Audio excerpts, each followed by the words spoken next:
Hello folks, this is Steve AV4EL. I'm on my publishing machine and I have a webcam, but I don't have it set up with me in the corner. So I was looking at this page. These are the world's top diamond mining countries by carats and value.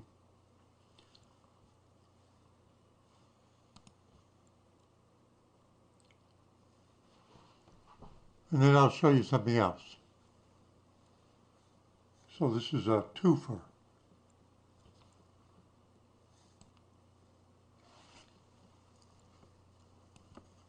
Botswana, you know where that is, right? You know where it is, don't you?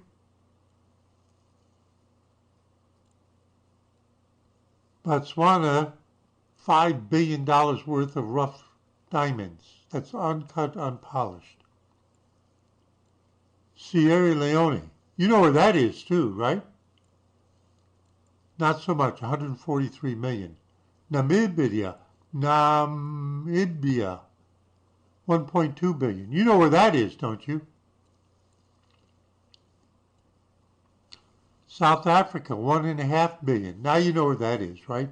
South Africa is at the very southern end of African continent, right? Almost in Antarctica. 1.5 billion. Now, Botswana is north of South Africa. That's the 5 billion. Zimbabwe, which used to be known as, that's right, Southern Rhodesia, 424 million. That's probably what keeps the country afloat. You know, Zimbabwe was famous for, you remember the Germany after the First World War in the 1920s, when it would, to buy a loaf of bread, with Deutschmarks, you had to have a wheelbarrow. No exaggeration, because the government was printing money like crazy. Well, that's what Zimbabwe did. In Israel, I met an Israeli kibbutznik who spent some time in Zimbabwe teaching them how to grow tomatoes. Growing things like tomatoes is or was, I don't know if it is today, was a major strong point of Israeli agriculture. $65 million in the Congo DR. You know there's more than one country with the name Congo in it, right? What's famous about the Democratic Republic? Let's see, was it in the 60s, all the mercenaries, after the Dutch got out? You know all this stuff, right? You know where maybe it is. Now, you know where Angola is, 2 billion. Angola, that's on the southwestern coast of Africa, and Namibia is also on the southwestern coast. So this bluish part is the African continent, southern African continent contribution. Now there's one I didn't mention. It's right here. And they say it's 314 million. Lesotho. That's kind of like a protectorate within the territory of South Africa. And the reason why that sticks out in my mind is because I had a friend named Jean, and she served in the Peace Corps in Lesotho. She told me some very interesting things from her experiences.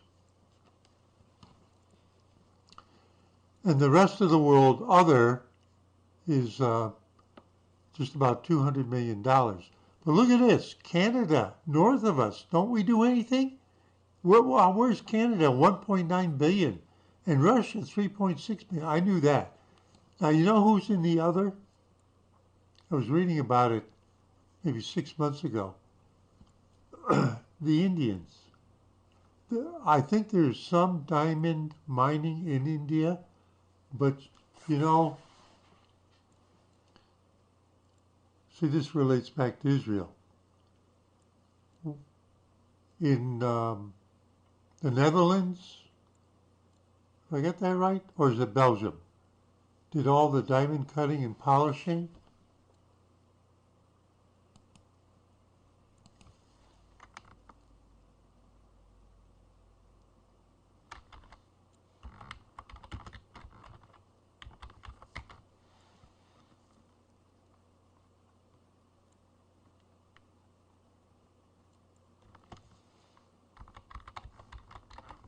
So I'm going to put in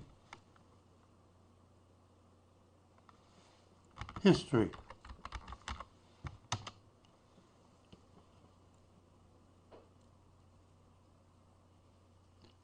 Oh, here we go. A history of diamond cutting. Interesting rise and decline. There we go.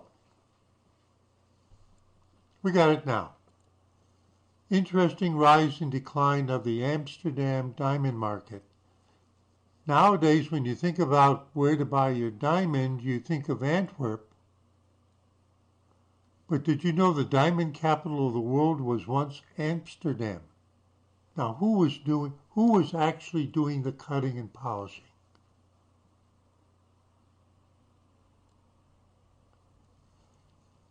Those diamond masters. Now, I haven't read this before. I just came to this page.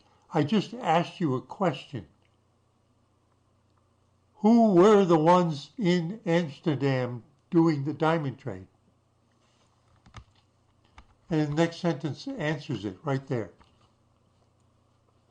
And then I'll ask you where they are now. For over 300 years, the Dutch capital was the home of renowned diamond masters and traders. Those diamond masters were, for the most part, Sephardic Jews. Now, listen to the sentence. Sephardic Jews who had fled the Inquisition. Where was the Inquisition? After the expulsion of the Jews in 1492, either you became a Catholic or you got out of the country, and a bulk of them moved next door to Portugal, but within 10 years they were expelled from Portugal, the Jews. Why do they call them Sephardic Jews? Because in Hebrew the word for Spain is Sfarad. Sfarad, Sephardic, Sfarad. What's the name in Hebrew for Germany? Ashkenaz, Ashkenazi Jews. Where's one of the big diamond trading centers of the world today? The Netherlands has been one of the most religiously tolerant places in Europe since the Middle Ages. Thus it became a haven for the Jews who were fleeing persecution. They in turn helped the diamond trade flourish, turning Amsterdam into a rich and powerful country. What kind of people were in South Africa that were called the Boers? Were they Dutch? Yeah! The Dutch capital was the City of Diamonds for over 300 years until the title passed to Belgium's Antwerp.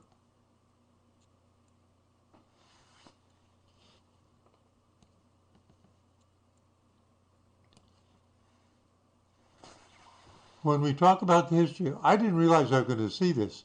The history of Amsterdam is the City of Diamonds. One cannot ignore the integral influence of its Jewish people.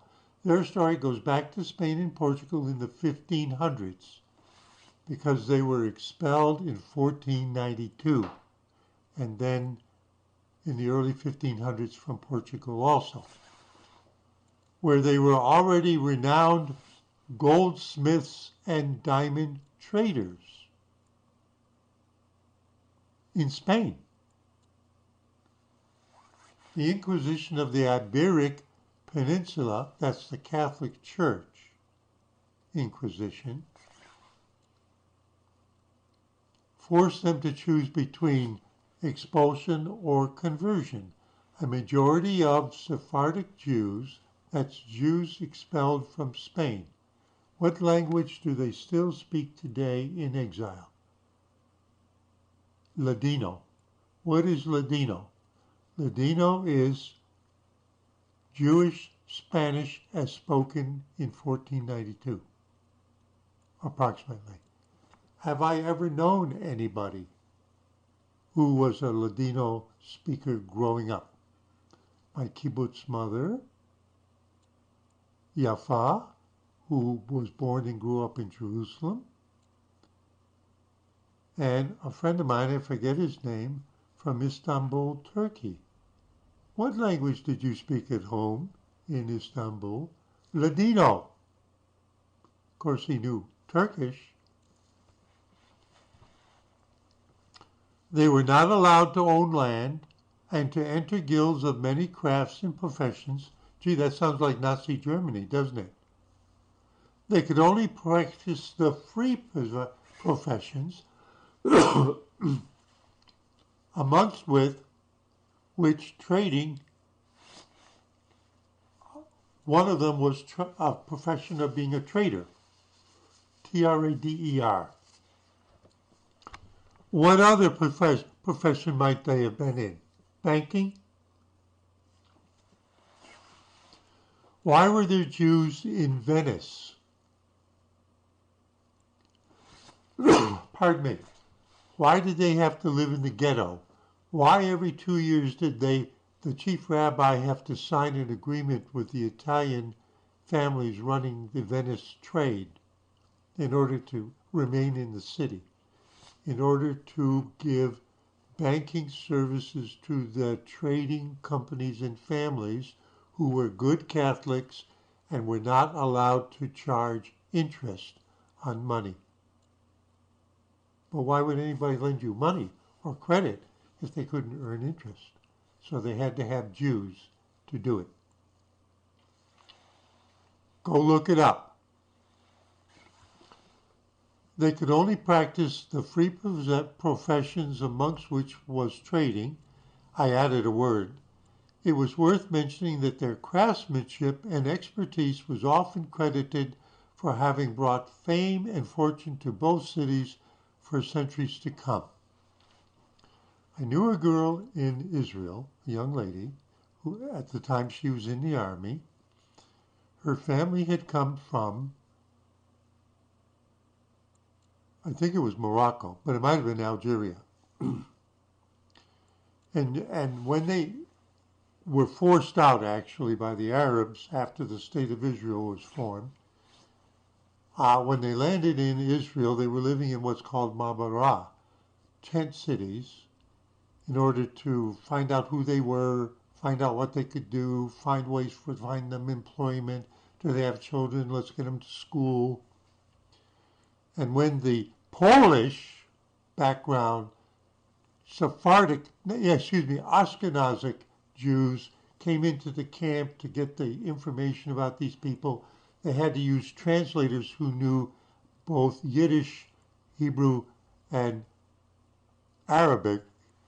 And she said that her father thought he had just been asked, as they were writing down the information about the family, he thought that he had just been asked what was his profession in Morocco. And he said in the Arab world for silversmith. But what they actually had asked was what was his family name.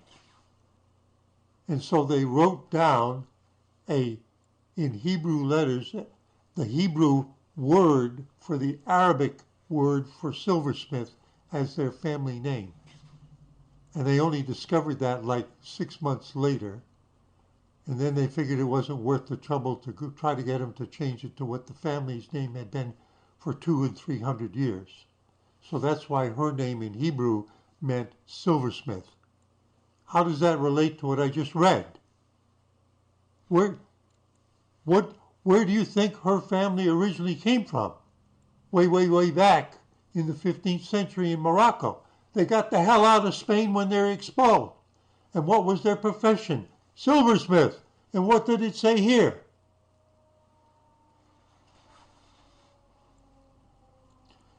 They could only practice the free professions, among which was trading. It's worth mentioning that their craftsmanship and expertise was often credited for having brought fame and fortune to both the cities.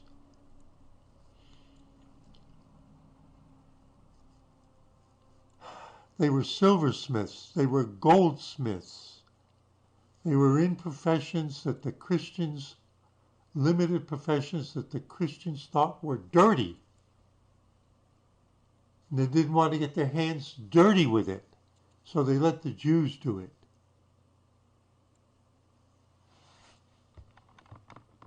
I'm not making it up. Ships from all around the world arrived at the ports of Antwerp,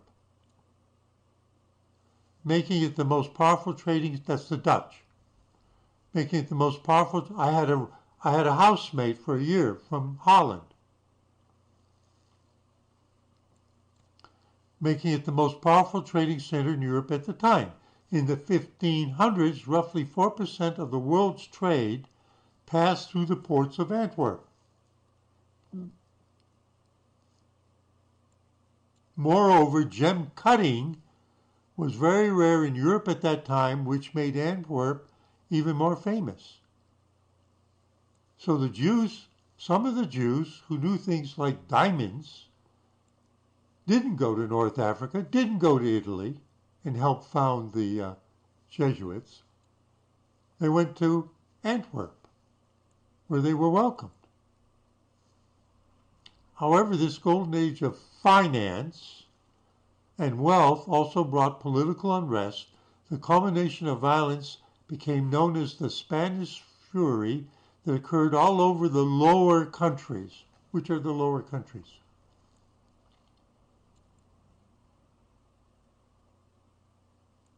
To me, it's Belgium and Holland. In Antwerp, during the month of November 1576, about 1,000 buildings were torched and 17,000 men, women, and children were murdered. Who did that? Was that the Spanish fleet? The sack of Antwerp, often known as the Spanish Flurry at Antwerp, was an episode in the 80 Years' War.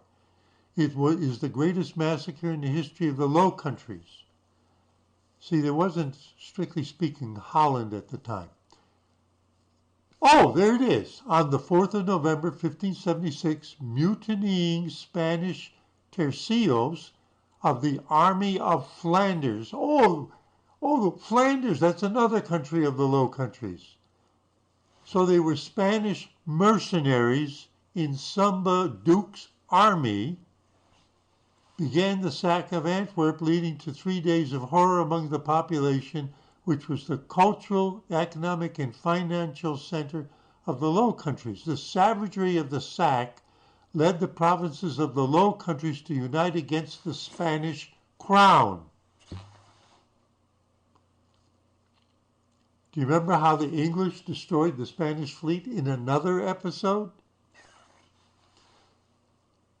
The devastation also caused Antwerp's decline as the leading city in the region and paved the way for Amsterdam's rise.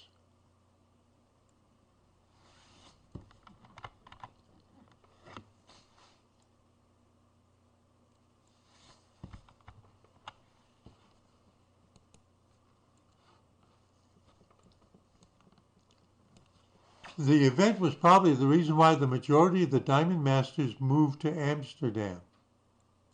So they apparently had gone from Spain to Antwerp, and then they went to Amsterdam. This relocation of specialized labor ultimately made the city the most important center of diamond trading in Europe, and a third of the Jewish community was involved in the diamond trade, which made up a large portion of the city's economy. The old Jewish quarter can still be found today in the heart of Amsterdam next to the Amstel River. The quarter is surrounded by canals on all sides. And the Jews who were needed as bankers in Venice lived in the ghetto. And the word ghetto from Italian means foundry, where they made the brass cannons. But they gave up on that when iron came in, and they used that wasteland as the place to dump their Jews, build a wall around them, let them build houses in there, and make them pay for a guard that made them stay inside at night so that they could have banking service, international banking letters of credit, which the Jews would write because the Jews trusted each other on a handshake, because the families knew each other internationally.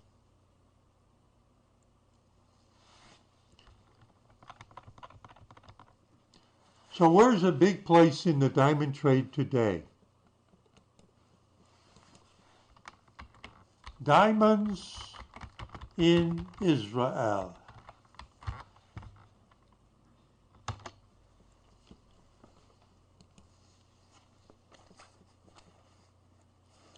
The hub of the diamond world, the Israeli diamond industry. Israel's diamond polishing factories, considered the most advanced in the world,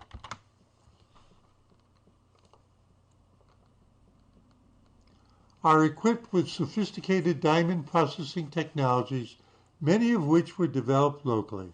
Israeli technological advances such as lasers for diamond cutting, bruting machines, automatic polishing machines, and computer-aided design systems are used today throughout the global diamond industry. So they either do it by dealing in the diamonds, or they do it by selling you the stuff you need in order to do that also. Israel's experienced diamond polishers rely on a rich tradition of know-how and expert craftsmanship. Their experience is invaluable in polishing larger and more expensive stones. That's why diamond manufacturing facilities in Israel specialize in polishing large and medium-sized diamonds of all shapes and cuts. In other words, they get the most valuable ones. In the past decade, Israeli diamantaires have used their talent and ingenuity to introduce many new cuts into the market. Israel has also expanded its manufacturing capabilities, this is for cheap labor, to various offshore locations and what country did I mention earlier? India, China, Africa, and the majority of diamonds processed abroad are smaller stones of less value. They are imported back into Israel for grading and sorting, and are eventually exported by Israeli companies to markets of blah, blah, blah, blah. Now, here's what I wanted to show you. The Israel Diamond Exchange is one of the largest and most sophisticated diamond centers in the world. Was established in 1937. Why was it established in 1937? You mean all those people in Antwerp that got left over, and the ones in Amsterdam saw that the Nazis were coming and they got the hell out of there and went to British Mandate Palestine? I'm guessing. 1937. Germany on the rise and threatening. SS. And counts nearly 3,000 members engaged in manufacturing, import, and export, and members, they mean companies, and marketing of rough and polished diamonds. IDE creates a business framework for blah, blah, blah, blah. The Israel Diamond Exchange operates under a unique concept of all under one roof.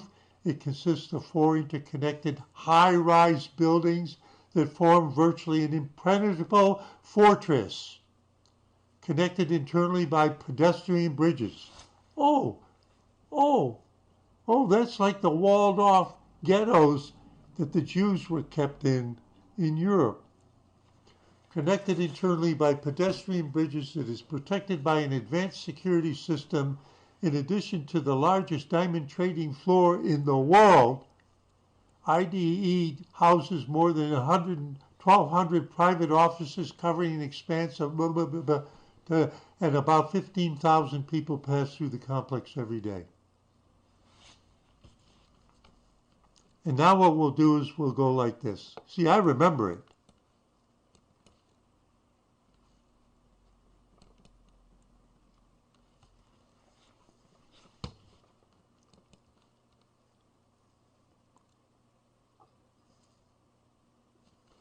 And there it is.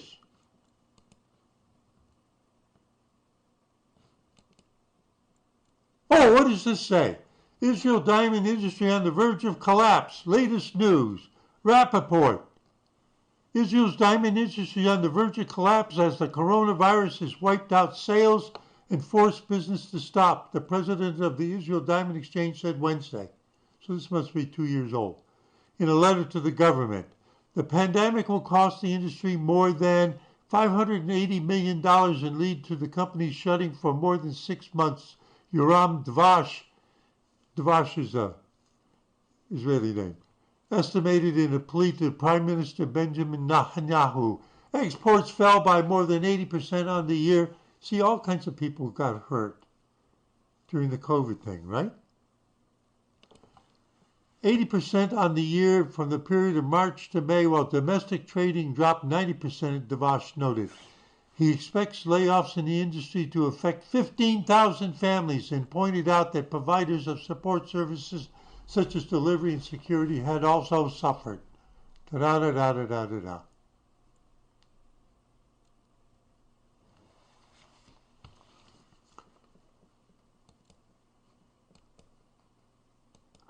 It all started with this one. And actually what I wanted to show you, let's see if I can find it. I really took you through a lot of history, didn't I? Covering 1,000 years.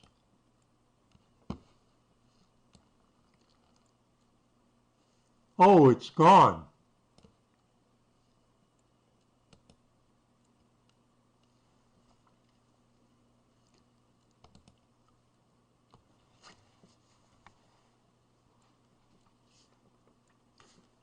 This past week, Malwarebytes, while I was using my browser on this machine, detected over 6,400 trackers, but no malware and no scams. That's because I'm very careful about where I go. There's only a limited number of places I go. Over the past 30 days, there were 28,000 ads and trackers. You think they're not spying on you?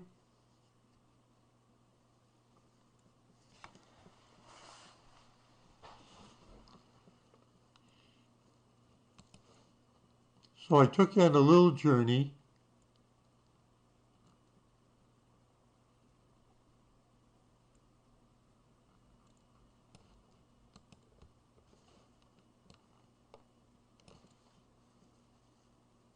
To diamonds. I just was looking at that, and I showed you all the things I know about. And I even knew that India has colonies of people who do diamond polishing. Steve AB4 just having fun, letting his mind wander, doing a little bit of brainstorming and reminiscing, saying see you in 73.